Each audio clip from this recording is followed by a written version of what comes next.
السلام علیکم ورحمۃ اللہ وبرکاتہ۔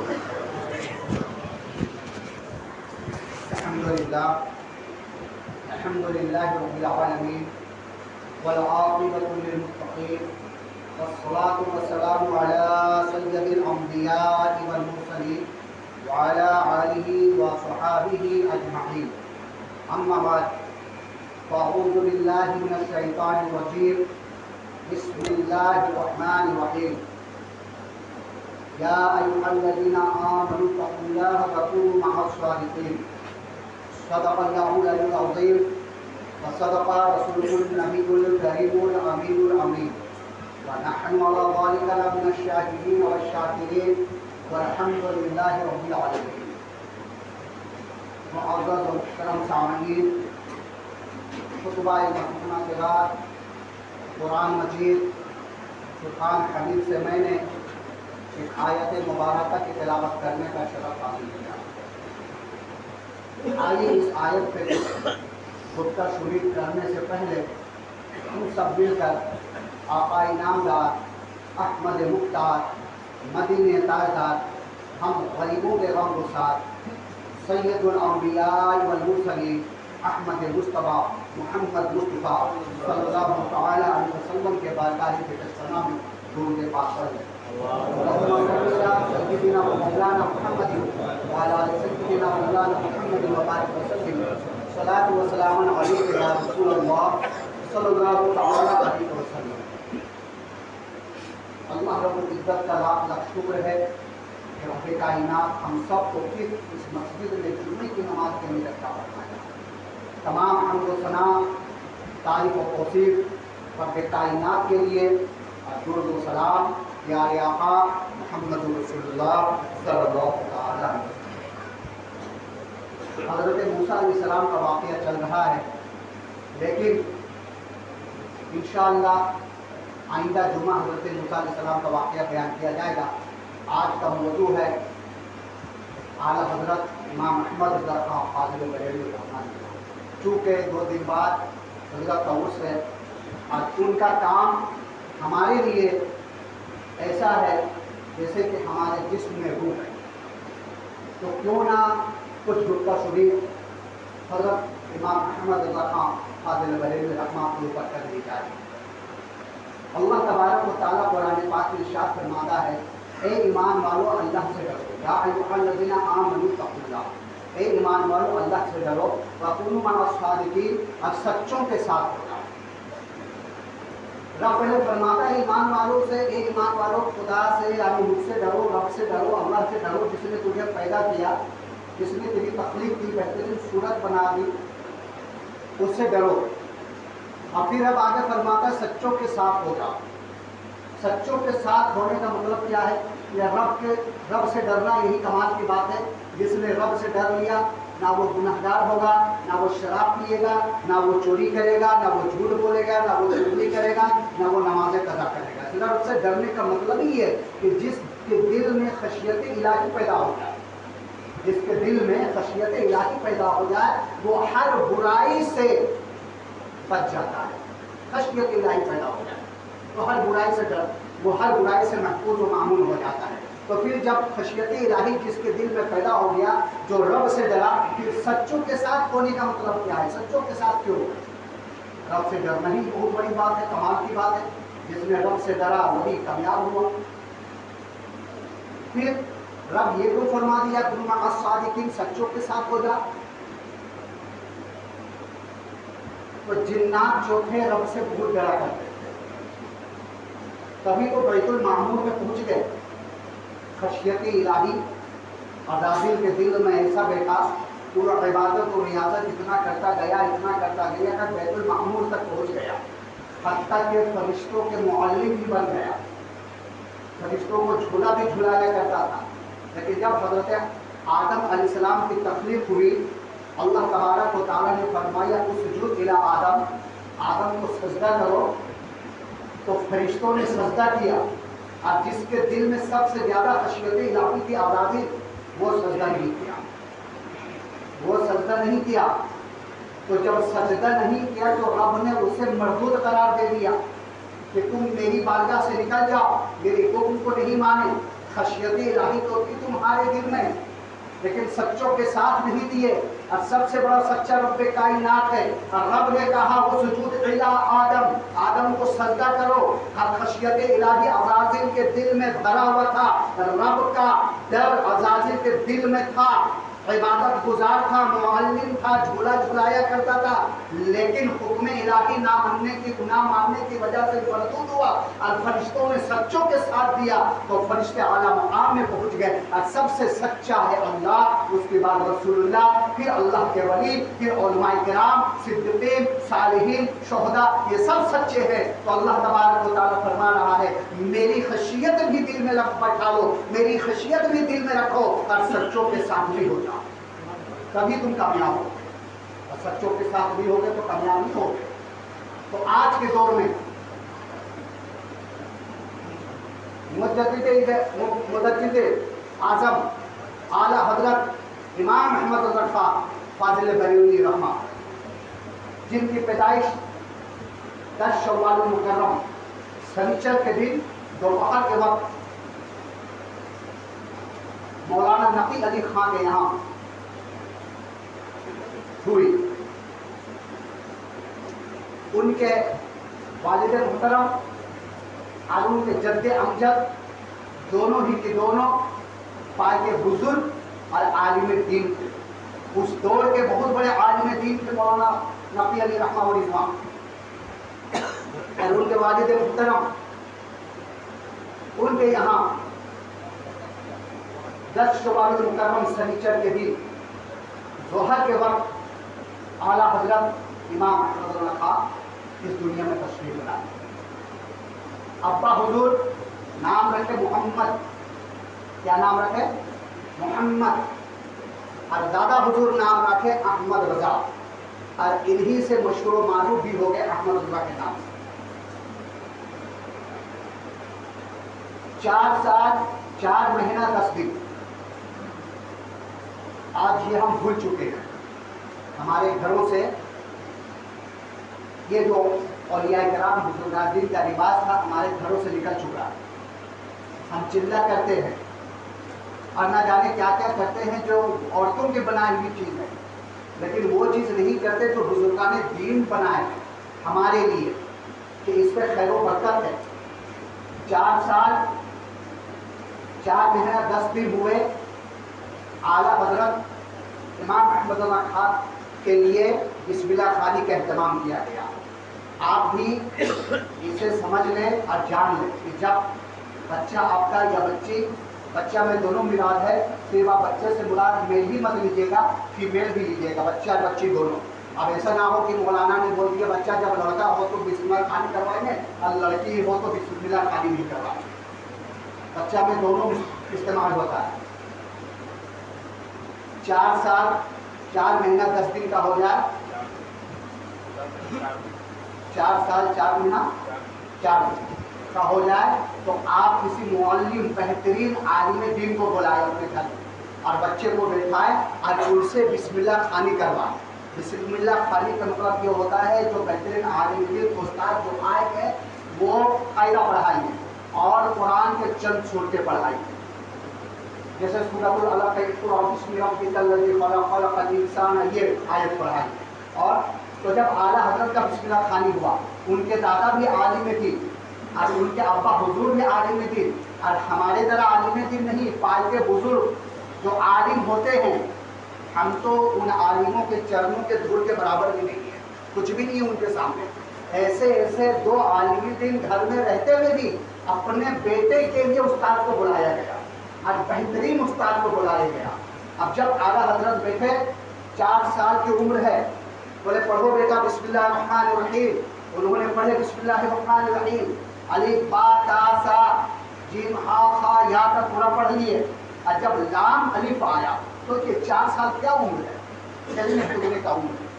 لام الف جب آیا تو حضرت نے بولے حضور یہ ہم جتنے پڑھے الف با تا سا سب یہ مرفقات ہے، مفرد ہے، سنگولر ہے، پھر اس میں ڈبل کیوں آ گیا، پلر کیوں آ گیا؟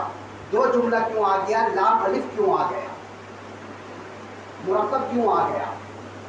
استاد سن کر حیران کہ آج تک بڑے بڑے عالم یہ سوال نہیں کیے کہ 4 سال کا چھوٹا بچہ ابھی بسم اللہ خوانی ہو رہی ہے اور اس نے سوال کر دیے کہ یہ لام الف بیچ میں کیوں آ گیا؟ علی با تا سا جیم ہا کا سب سنگل ہے نا، الف سے لے کر یا تک، لیکن بیچ میں ایک لام الف سنگل میں یہ ڈبل کیوں آ گیا؟ تو استاد نے بولے کہ بچہ احمد رضا یہ اس لیے آیا ہے کہ آگے چل کر کے 2 حروف 3 حروف بھی ہمیں پڑھنا ہے تاکہ بچے کو سمجھ میں آ جائے کہ حروف کس طریقے سے ملایا جاتا ہے، اس لیے بیچ میں لام الف آیا۔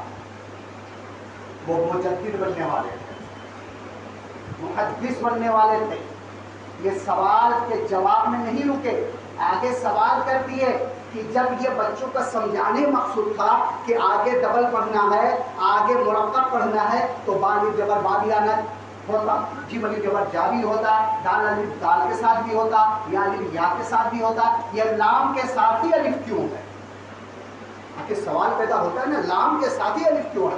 با کے ساتھ کیوں نہیں، جیم کے ساتھ کیوں نہیں، را شین دال دال کے ساتھ کیوں نہیں؟ 29 حروف ہے، ان میں سے کسی میں نہیں، صرف لام کے ساتھ۔ اب استاد خاموش،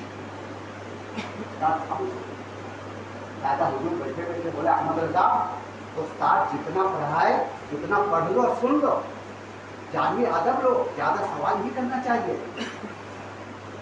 امام احمد رضا فاضل بریلوی کھاتا ہوتا جاتے دادا حضور سوال کرنا کوئی گناہ نہیں ہے، جب تک ہم سوال نہیں کریں گے ہمیں جانکاریاں کیسے ملے گی؟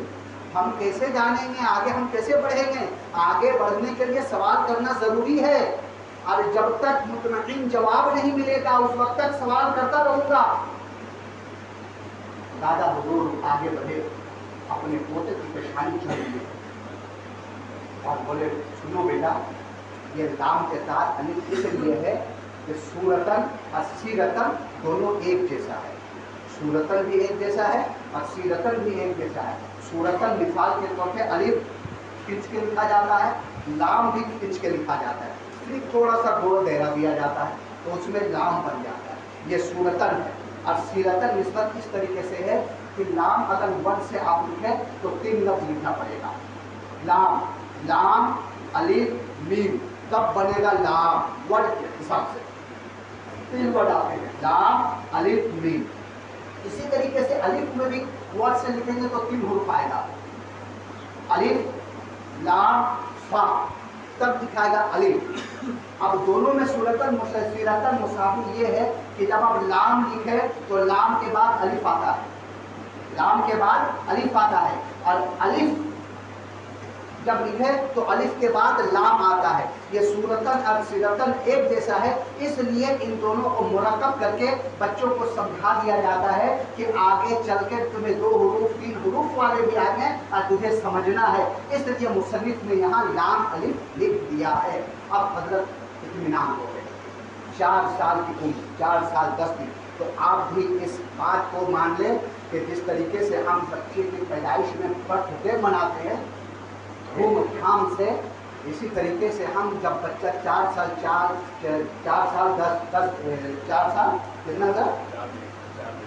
ہو جائے تو آپ اپنے بچوں کو بسم اللہ خوانی کروائے، کسی عالم دین کو بلا کر کے، انشاءاللہ وہ بچہ آگے چل کر آپ کے لیے بہت ہی مبارک بچہ ہوگا، بہت مبارک بچہ ہوگا۔ یہ بسم اللہ خوانی کی رواج جو ہمارے گھروں سے ختم ہو گیا ہے، اسے آپ لائیں اور اسے عام کریں، بتائیں لوگوں کو۔